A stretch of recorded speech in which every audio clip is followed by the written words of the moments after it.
Corona के तमाम कहर के बीच भारत के लिए एक अच्छी खबर है कि जून से भले ही कोरोना के मरीजों की रफ्तार भारत में बेहद तेजी से बढ़ रही है, मगर कोरोना से होने वाले मौतों के मामले में भारत का नंबर दुनिया के 106 देशों के बाद आता है। वहीं गलवान घाटी में हुई हिंसक भिड़ंत के सप्ताह भर बाद अब चीन झुकता नजर आ रहा है। अब चीन के विदेश मंत्री ने कहा है कि वो इस मामले को बातचीत और आपसी सहमति से सुलझाना चाहता है। अमेरिका लगातार भारत और चीन के बीच जारी तनाव पर नजर बनाए हुए है, तो वहीं गलवान घाटी में जो कुछ हुआ उसको लेकर एक रिपोर्ट सामने आई है कि चीनी सेना ने अपने मारे गए सैनिकों के लिए एक मेमोरियल सर्विस भी रखा और इससे जुड़े वीडियोज और फोटो जो सोशल मीडिया पर आए उन्हें हटा दिया गया।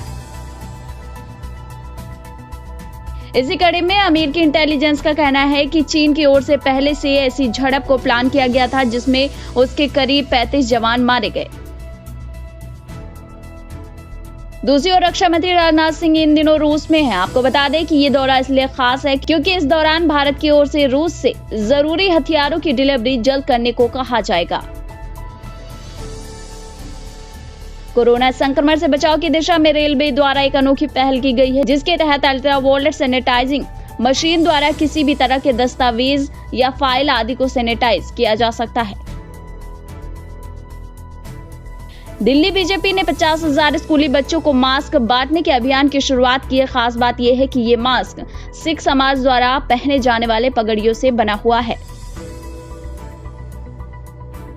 तो दूसरी ओर बाबा रामदेव ने कोरोनिल दवा को लॉन्च किया है और दावा किया है कि कोरोनिल से 3 दिन में 69% और 7 दिन में 100% कोरोना मरीज रिकवर हुए हैं।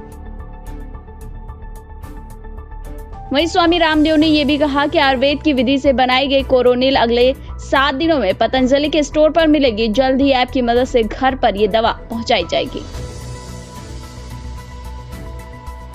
तो दूसरी ओर पीएम केयर्स फंड से देश में अब तक 50,000 वेंटिलेटर्स तैयार किए जा रहे हैं। इनमें से 2,923 वेंटिलेटर्स बन भी चुके हैं।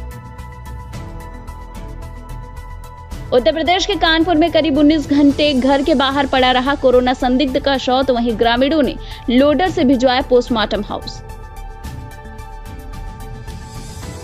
दिल्ली की राउज एवेन्यू कोर्ट के एक कमरे में 38 वर्षीय महिला के साथ बलात्कार किए जाने का आरोप लगा है, तो वहीं इस वारदात को लेकर आरोपी को गिरफ्तार भी कर लिया गया है।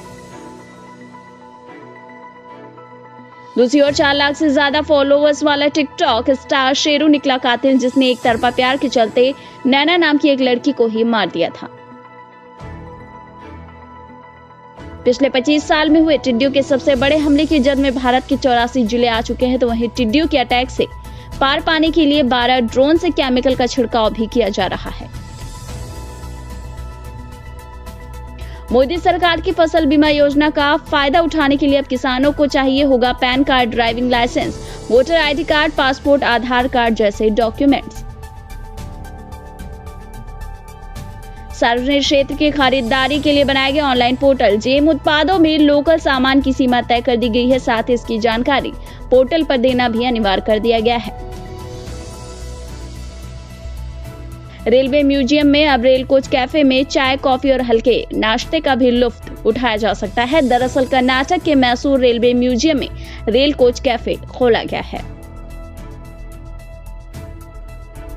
कोरोना संकट के मद्देनजर शिवराज सरकार ने हायर एजुकेशन और टेक्निकल एजुकेशन के छात्रों के लिए बड़ा फैसला लिया है कि अगले सेमेस्टर में प्रमोट होंगे कॉलेज के छात्र, वो भी बिना परीक्षा दिए।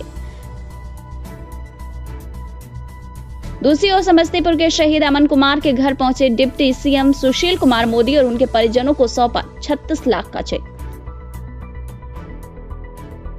उत्तर प्रदेश में 4 वरिष्ठ जेल अधीक्षकों का तबादला कर दिया गया है। लखनऊ जेल अधीक्षक पीएन पांडे को नैनी जेल भेज दिया गया है, तो वहीं कानपुर नगर जेल अधीक्षक आशीष तिवारी लखनऊ जेल अधीक्षक बनाए गए हैं।